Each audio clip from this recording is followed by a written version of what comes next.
ცოლ-ქმრულ დამოკიდებულებაზე. როგორც ცნობილია, ქალსა და მამაკაცს სრულიად განსხვავებული სულიერი წყობა აქვთ. არსებობს გამოთქმა, ქალური ლოგიკა და სხვა. რა პრინციპით უნდა ვიხელმძღვანელოთ ქალებთან ურთიერთობისას? ქალი უფრო ემოციური და მგრძნობიარეა. მას უფრო ღრმასულიერი ინტუიციები გააჩნია, ვიდრე მამაკაცს. ამაშია ქალის სისუსტეც და ძალაც. ის საუკეთესოდ ერკვევა ახლო პერსპექტივაში, მაგრამ გადაწყვეტილებებს ხშირად გრძნობების გავლენით იღებს. ქალებთან ურთიერთობისას უნდა მოერიდოთ უხეშობას, რადგან ქალის გული სათუთია, ამასთანავე ალერსიან მოპყრობასაც, რამაც შეიძლება მასში გამოიწვიოს შეყვარებულობა და სულიერი მიჯაჭვულობა. ქალის საქციელი უფრო ძნელი გამოსაცნობია, ვიდრე კაცის, ამიტომ ქალთან ურთიერთობისას კეთილგანწყობასთან ერთად უნდა გამოიჩინოთ სიფრთხილე და წინდახედულობა. აუცილებელია, რომ ოჯახის თავი ქმარი იყოს. თუ ოჯახს პატარა სამეფოს შევადარებთ, ქმარი მეფე იქნება, ცოლი კი მთავარი მინისტრი. რა უფლებამოსილებაც არ უნდა ჰქონდეს მინისტრს, ყველა სახელმწიფო დოკუმენტი მხოლოდ მეფის ხელმოწერის შემდეგ იღებს კანონიერ ძალას. როგორ მოვიპოვო მორჩილების სათნოება, თუ ერში ვცხოვრობ და ოჯახის თავად ვითვლები? ერში რომ ეს სათნოება მოიპოვოთ, სულიერი მოძღვრის მორჩილებაში უნდა იმყოფებოდეთ. რაც შეეხება ურთიერთობას ოჯახში, რომელიც თავისი სტრუქტურით პატარა სახელმწიფოს წააგავს, მართვის სადავეები ოჯახის არც ერთ წევრს არ უნდა დაუთმოთ, მაგრამ ამასთანავე გულში ყველას მსახურად უნდა თვლიდეთ თავს. ოჯახის შექმნისას ჯვარი დავიწერეთ. გვყავს 3 შვილი. ცხოვრობთ ამერიკაში. მეუღლე სამუშაოდ სხვა ქალაქში მოეწყო. ჩვენთან მხოლოდ შაბათ-კვირას ჩამოდის. არ ვიცი როგორ მოვიქცე. გადავიდეთ თუ არა მასთან საცხოვრებლად. ქმარს სამსახური მოსწონს. მისი ადგილმდებარეობა არა. აქ სადაც ცხოვრობთ ეკლესია გვერდითაა. ბავშვებსაც ძალიან კარგი სკოლა აქვთ. იმ ადგილის სიახლოვეს კი სადაც ქმრის სამსახურია, უახლოეს მართლმადიდებელ ტაძრამდე 1 საათის გზაა. ჩვენთან საეკლესიო თემი შეიქმნა. გვყავს მეგობრები. გვაქვს მხარდაჭერა. როგორი იქნება თქვენი რჩევა? კიდევ რა ვქნა, როცა გრძნობა მეუფლება, რომ ქმარი არ მიყვარს. ვთხოვთ ილოცეთ, რომ ვიყო მომთმენი მეუღლე და დედა. პრობლემა საცხოვრებელ ადგილთან დაკავშირებით მეუღლეს მიანდეთ გადასაჭრელად. მაშინ ქვის მორჩილების მცნებასაც შეასრულებთ და არც სულიერი სიმშვიდე დაგეკარგებათ. რაც შეეხება სიყვარულს, ეს ისეთი გრძნობაა, რომელიც სამწუხაროდ ყოველთვის არ გვემორჩილება. მეუღლისადმი პატივისცემის გამოჩენა კი შესაძლებელია. ეს ყველა ქრისტიანი ქალის ვალია. ოჯახი საპასუხისმგებლო საქმეა, ამიტომ ევედრეთ უფალს, რომ მოგმადლოთ სიბრძნე და სიყვარული ამ საქმის შესასრულებლად. რა უნდა გავაკეთოთ, რომ არ ჩაგვითრიოს ოჯახურმა ყოფამ, რომ ცოლ-ქმარს შორის ნაზი და სათუთი გრძნობები არ გაქრეს, რომ შეგვეძლოს ერთმანეთისთვის დროისა და ძალების გამონახვა. იმისთვის, რომ წუთიერმა საზრუნავებმა არ შთანთქას სულიერი მოთხოვნილებები, საჭიროა ადამიანს სულ ახსოვდეს სიკვდილის არსებობა და რომ სიცოცხლე არა ამ ქვეყნიური განცხრომისთვის მიეცა, არამედ მარადისობისთვის მოსამზადებლად.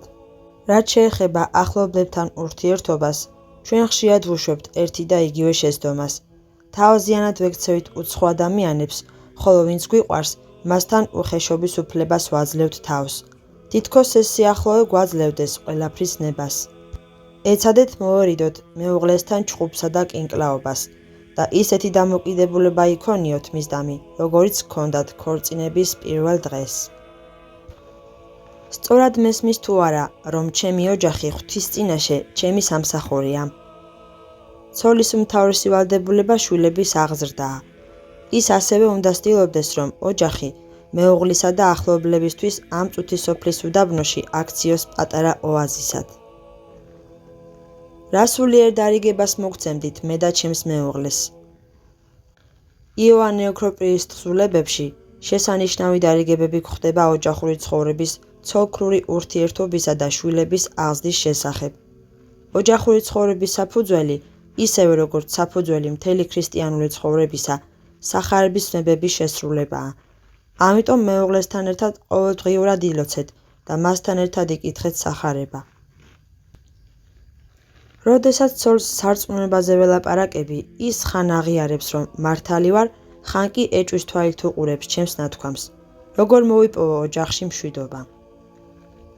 პირველ რიგში უნდა გაარკვიოთ, ბედნიერია თუ არა მეუღლე თქვენს ხელში და ყველაფერს აკეთებთ ამისთვის თუ არა. ქალის გული გრძნობების მეშვეობით აღიქვამს იდეას და ნაკლებად ექვემდებარება რაციონალურ მორალიზაციას. ვეჭვობ, რომ თქვენ მას სამოთხისკენ თმებით ეკაჩებით.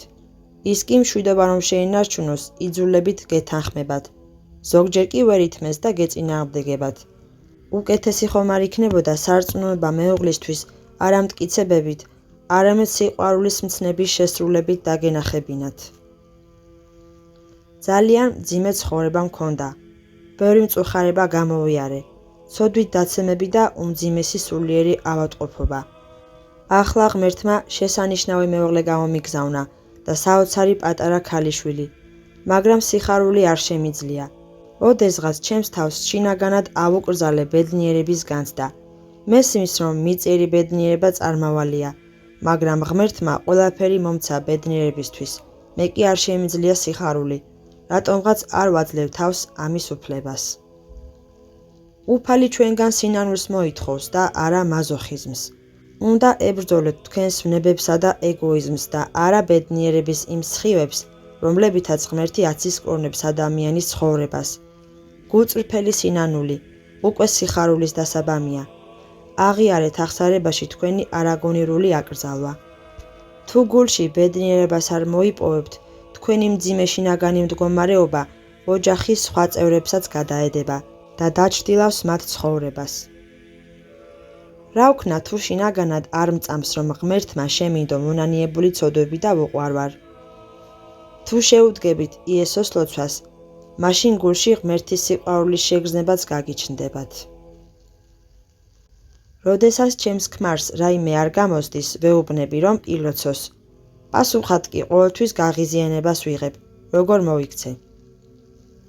მეუღლე თქვენს ნათქვამს აღიქვამს როგორც საყვედურს. თითქოს იმიტომ არ გამოუდის საქმე, რომ ცუდად ლოცულობს. რომ გეთქვათ, მოდი ძვირფასო, ერთად ვილოცოთ. მაშინ თქვენი სიტყვები არ გამოიწვევდა მასში გაღიზიანებას. სთხოვეთ მეუღლეს, რომ ერთად ილოცოთ. უთხრით, რომ თქვენს ლოცვაზე მაღლა აყენებთ მის, როგორც ოჯახის თავკაცის ლოცვას. ერთად იკითხეთ დაუჯდომლები. თუ ორივეს გაქვთ მუსიკალური ნიჭი, იგალობეთ ტროპარები და ეს სულიერად უფრო დაგაახლოვებთ ერთმანეთთან. ცოლი უკმეხად მექცევა. როგორ მოვიქცე, ვამხილო თუ უნდა მოვითმინო.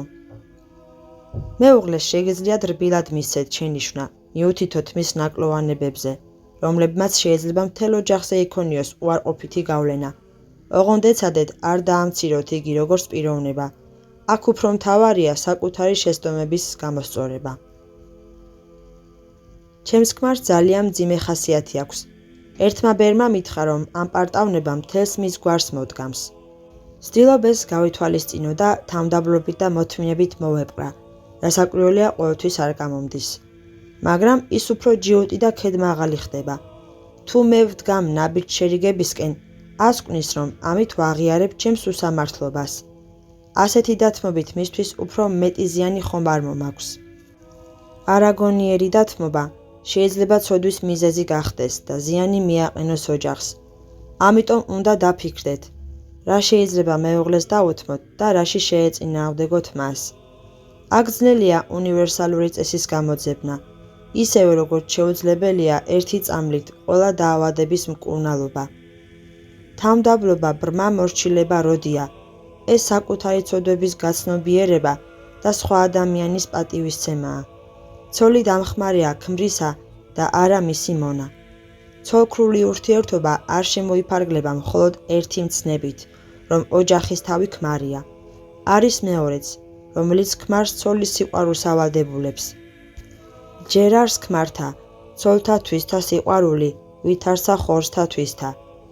ეს მცნებები ერთმანეთს ათანაბრებენ და ცოლქრის ურთიერთობა ჰარმონიაში მოჰყავთ.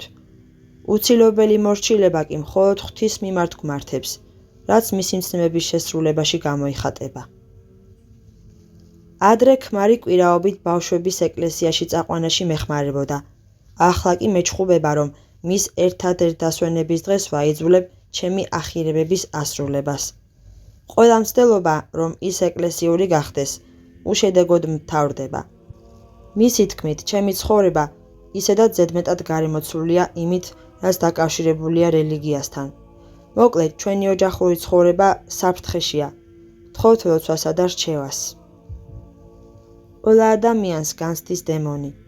ზოგჯერ ახლობელი და ჩვენთვის ძვირფასი ადამიანი შეიძლება ისე დაუნდობლად მოგვექცეს და მოულოდნელად ისეთი ტკივილი მოგვაყენოს, მტერსაც რომ თავში არ მოუვა. ეცადეთ მეუღლეს სიმდაბლითა და სიყვარულით უპასუხოთ. პეტრე მოციქული პირველ ეპისტოლეში გამოთქვამს აზრს, რომ ქრისტიან ცოლს შეუძლია მოაქციოს წარმართი ქმარი, მდუმარე სულისა და თვინიერი ზნის მშვენიერებით. თუ მეუღლეს ტაძარში სიარული არ უნდა, ნუ დააძალებთ. მხოლოდ ეცადეთ ეკლესიაში წასვლისას სახლში ყველაფერი წესრიგში დატოვოთ. სათქმელად რომ არ ჰქონდეს, რომ ეკლესიამ თქვენი თავი წაართვა. რელიგია ადამიანის შინაგანი საქმეა, ამიტომ ეცადეთ გულში ატაროთ იესოს ლოცვა, რომელსაც ვერავინ წაგართვეთ და აგიკრძალავთ. ვიმედოვნებ, რომ თქვენს მეუღლეს შეეცვლება დამოკიდებულება ეკლესიის მიმართ. როგორ მოვაქციო ურწმუნო ქმარი? მე და ბავშვები ეკლესიაში დავდივართ. ჩემს შეგონებებზე პასუხობს, რომ სიკვდილის შემდეგ გაიგებს, არსებობს ღმერთი თუ არა, ან მეუბნება, შენ ამბობ, რომ ღმერთი სიყვარულია, თუ მართლა ასეა, მაშინ მე ასეთი კარგი ვეყვარები. სინამდვილეში ის მართლაც ყველა ქრისტიანული სათნოებითაა შემკული. რა ვუპასუხო?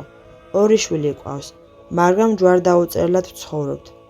ხშირად მიპყრობს ფიქრები, ხომ არ მივატოვო და ჩემს სურს მივხედო, ვიდრე მასთან ცოდვაში განვაგრძო ცხოვრება. თანაც მეტი შვილის ყოლა არ უნდა. სარწმუნოების გრძნობა ყველა ადამიანშია ჩადებული, მაგრამ ამ გრძნობის ჩახშობაც შეიძლება და განვითარებაც. მით უმეტეს, რომ ის სხვა გრძნობებზე უფრო ღრმა და ფაქიზია. რატომ ხდება, რომ ერთ ოჯახში გაზრდილი 2 ძმიდან, რომლებსაც ერთნაირი აღზრდა და ცოდნა გააჩნიათ, ერთი მორწმუნეა და მეორე არა. ეს ადამიანის სული საიდუმლოა. იესო ქრისტეს მიწიერი ცხოვრების დროს ბევრი, ვინც მის ქადაგებას ისმენდა და ცხადად ხედავდა სასწაულებს, სულიერად მაინც ბრმა დარჩა. ვერ ირწმუნეს უფალი მათმა გაქვავებულმა გულებმა. შესაძლებელია, რომ თქვენი ქვის ურწმუნოების მთავარი მიზეზი თვითკმაყოფილება და საკუთარი პერსონით თკბობაა. მას თავის ხვებზე უკეთესად მიაჩნია და მოსწონს აზრი, რომ მართალია ურწმუნოა, მაგრამ ზნეობით მორწმუნეებზე მაღლა დგას. მადლი ცოდვებზე მიუთითებს ადამიანს, ამ პარტავნება კი კეთილ საქმეებს უჩვენებს მას. დემონი კმაყოფილია ადამიანის ამგვარი განწყობით და გააფთრებით აღარ ებრძვის მას. ასეთი კულტურული ლუციფერიანელობა უფრო ძნელი შესამჩნევია, ვიდრე აშკარა მანკიერება, ამიტომ მისგან თავის დაღწევა უფრო ძნელია. ილოცეთ ქრისთვის. რელიგიაზე საუბრებით ნუ მოაბეზრებთ თავს, თავად კი ეცადეთ სახარების ცნებების შესრულებას. თქვენი სიტყვა ძვირობა და თვინიერება უფრო მალე მოაქცევს მეუღლეს სარწმუნოებისკენ, ვიდრე შეგონებები და მტკიცებები, რომელთა მიღება მის გულს არ უნდა. რაც შეეხება ქვის გადაწყვეტილებას არ იყოლიოს შვილები, ეკლესია ჩასახვის საწინააღმდეგო საშუალებებს პოტენციურ მკვლელობად თვლის და კატეგორიულად კრძალავს მათ გამოყენებას. მეუღლე გაყრითაც რომ დაგემუქროთ, თქვენ, როგორც ქრისტიან ქალს, გმართებთ სიმტკიცის გამოჩენა. 6 წელია, რაც ეკლესიური გავხდი. ცხოვრებაში ბევრი რამ გადავაფასე, გავიგე ჩვენი მრავალი უბედურების მიზეზი. მაგრამ სამწუხაროდ ჩემი ქვის გულამდე ვერაფერი მივიტანე. ხედავ, რომ ღმერთი განსასწრებს უგზავნის გონზე მოსაყვანად, მას კი არ ესმის. ვერ შეუცვნია ჭეშმარიტება. ეს ყველაფერი ოჯახზე ახდენს გავლენას. ყველანი ვწვალობთ, ბავშვები, მოხუცი მშობლები, მეც. რა უნდა მოვიმოქმედო, რომ ქმარს მიეცეს სარწმუნოება.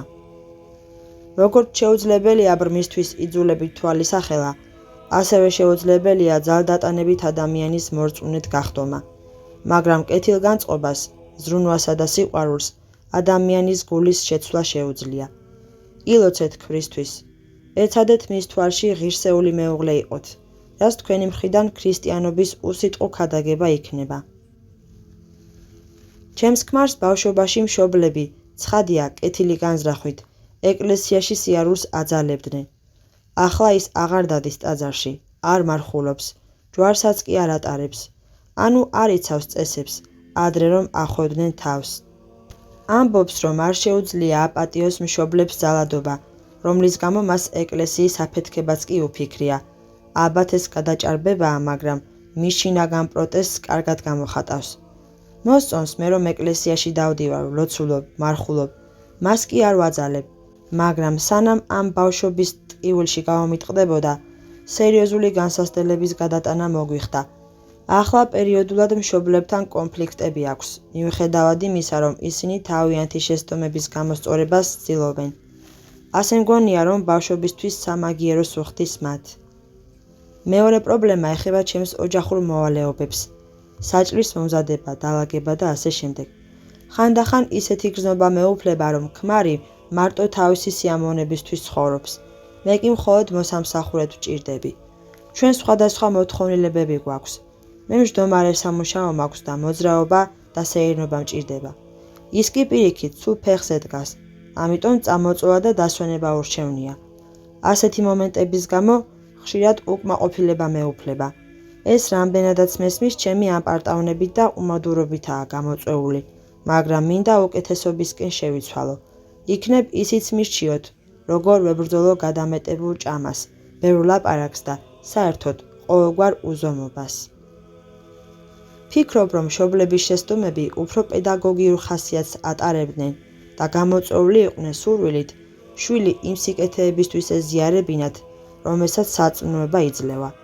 მაგრამ სამწუხაროდ, როგორც ურწმუნო, ასევე მორწმუნე მშობლები არასაკმარისად ებრძვიან საკუთარ ვნებებს. აღმოუფხრელი ვნებები და თავმოყარეობა კი ძალადობისკენ და შვილის ნების დათრგუნვისკენ უბიძგებენ მათ, რასაც ხშირად მათი მიზნის საპირისპირო შედეგი მოაქვს. ადამიანის გული ფაქიზი და ნატიფი ინსტრუმენტია. აქ კი მის გამოსწორებას ჩაქუჩით და მარწუხებით ცდილობენ, რაც ბავშვის გულში მოუშუშებელ იარებს ტოვებს. გარდა ამისა, თქვენს მეუღლეს ალბათ მარტო ეკლესიაში სიარულს კი არ აძალებდნენ, სხვა რამეშიც უთრგუნავდნენ ნებას. მაგრამ მაინც შეეცადეთ ფრთხილად შეახსენოთ ქმარს, რომ მან მშობლებისგან მიიღო სიცოცხლე, რომ დედამ იგი საშოში არ მოკლა, რაც ბევრ ქალს გაუკეთებია. გაახსენეთ, რამდენ შრომად, ზრუნვად, რამდენ უძილო ღამედ დაუჯდათ მშობლებს მისი გაზრდა. თუ თქვენი მეუღლე ობიექტურად მიუდგება თავის მშობლებს, დაინახავს, რომ მათგან მიღებული სიკეთე აღემატება ბოროტებას. მართალია მას ტკივა ბავშვობაში მიყენებული ჭრილობები, რომლებიც ღრმა კვალს ტოვებენ ადამიანის ფსიქიკაზე და მათი დავიწყება ძალიან ძნელია, მაგრამ იმაზეც დაფიქრდეს, რომ თავადაც არანაკლები ტკივილი მიაყენა დედმამას და რაც მთავარია, არ ცდილობს თავის გულში ბოროტების ინერციის დათრგუნვას, რის გამო პირველ რიგში საკუთარ თავს ტანჯავს და მერე მშობლებსაც. როცა ისინი ამ ქვეყნად აღარ იქნებიან, მაშინ ინანებს, რომ მათ მიმართ არ გამოიჩინა სულგრძელება და მადლიერება. ასევე შეახსენეთ მეუღლეს შურისგების კანონის არსებობა, რომ რასაც დასთეს, იმას მოიმკის. ამიტომ ასეთი საქციელი მშობლებთან მიმართებაში მას შეიძლება წუხარებების სახით დაუბრუნდეს თავისივე შვილებისაგან. რაც შეეხება ოჯახურ ურთიერთობებს, წმინდა გადმოცემამ შემოგვინახა ქრისტეს სიტყვები, რომლებიც სახარებაში არ შესულა. კეთილარს მიცემა უფრო ის მიღებისა. ეს სიტყვები ადამიანურ ურთიერთობებსაც მიესადაგება და ოჯახურსაც. სეირნობა თქვენი ჯანმრთელობის შენარჩუნების საშუალებაა, ამიტომ ხომ არ აჯობებდა გესეირნათ ბავშვებთან ერთად.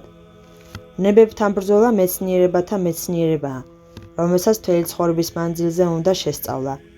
ამასთან დაკავშირებით გირჩევთ წაიკითხოთ ფილოკალიის მეორე ტომი და ნიკოდიმოს მთაწმინდელის უხილავი ბრძოლა.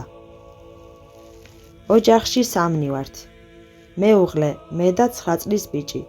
ჯვარდაწერილები ვართ, მაგრამ ქმარი არც ეკლესიაში დადის და არც მარხვებს ინახავს.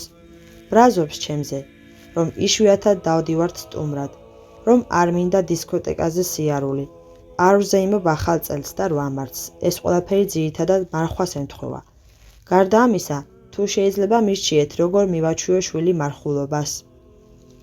ცხოვრებაში ყველა ადამიანს ხვდება განსასწრელი. თქვენი განსასწრელი ოჯახური უთანხმოებაა. ეცადეთ შეინარჩუნოთ ოჯახი, მაგრამ არა ცოდვის ფასად. თუმცა ზოგჯერ ადამიანი ისეთ სიტუაციაში ხვდება, საიდანაც გამოსავალი არ ჩანს. ასე დროს მან ორ ცოდვას შორის უნდა აირჩიოს ნაკლები ცოდვა. ახალი წლის აღნიშვნა სარწმუნოებრივ საკითხს არ მიეკუთვნება. ეს სამოქალაქო დღესასწაულია.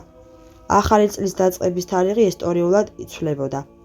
ის ხან 25 მარტს, ხარების დღესასწაულზე აღინიშნებოდა, ხანაც 1 სექტემბერს, საეკლესიო მსახურების წლიური ციკლის დაწყების დღეს. ახალი წლის დასაწყისი 1 იანვარს რომის იმპერატორმა იულიუს კეისარმა იანუსის წარმართული ღვთაების საპატივცემულოდ დაადგინა. გრიგოლიუსისა და იულიუსის კალენდრებს შორის სხვაობის გამო ზოგიერთი ახალ წელს 1 იანვარს ზეიმობს, ზოგი 14-ში. ახალი წლის დადგომას ეკლესიაც აკურთხებს სპეციალური ლოცვით. ამიტომ ოჯახში პრობლემა რომ არ შეიქმნას, შეიგრძლიათ ახალი წლის აღნიშვნა. ოღონდ საჭიროა არასამარხო კერძებისაგან თავის შეკავება. რაც შეეხება 8 მარტს, აქ საკითხი უფრო სერიოზულად დგას. ეს დღე რევოლუციონერი ქალების, კლარა ცეტკინის, როზა ლუქსემბურგის და სხვათა მოთხოვნით დადგინდა, რომელთა მიზანი იყო ოჯახის, როგორც საზოგადოებრივი ინსტიტუტის გაუქმება და მისი ეგრეთ წოდებული თავისუფალი სიყვარულით ჩანაცვლება. ახლა კი საკულტო პროსტიტუციის ეს დღესასწაული უნდათ ქალის პატივისცემისა და მამაკაცთან მისი უფლებრივი გათანაბრების დღედ წარმოადგინონ. ამიტომ ქრისტიანი ქალი უნდა მოერიდოს 8 მარტის აღნიშვნას და ამ დღეს მილოცვების მიღებას.